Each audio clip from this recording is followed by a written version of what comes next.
মহাভারতে অশ্বমেধ যজ্ঞের কথা আমরা জানতে পারি যে রাজা যুধিষ্ঠির ব্যাসদেবের পরামর্শেই অশ্বমেধ যজ্ঞ শুরু করেছিলেন।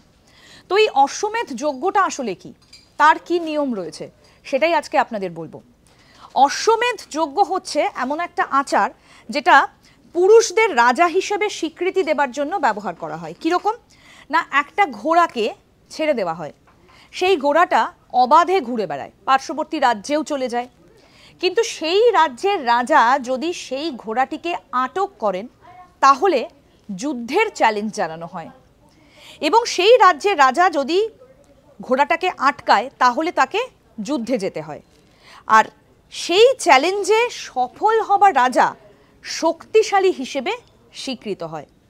অর্থাৎ কোনো রাজা যদি অশ্বমেধ যজ্ঞ করে সেই ঘোড়াটিকে ছেড়ে দেয়, সেই ঘোড়াটা অবাধে ঘুরে বেড়ায়, এবং তারপর যদি কোনো রাজ্যের রাজা তাকে আটকে দিয়ে তাকে যুদ্ধ ঘোষণা করতে হয়, আর সে যুদ্ধে জয়লাভ করলে শক্তিশালী হিসেবে বিবেচিত হয়।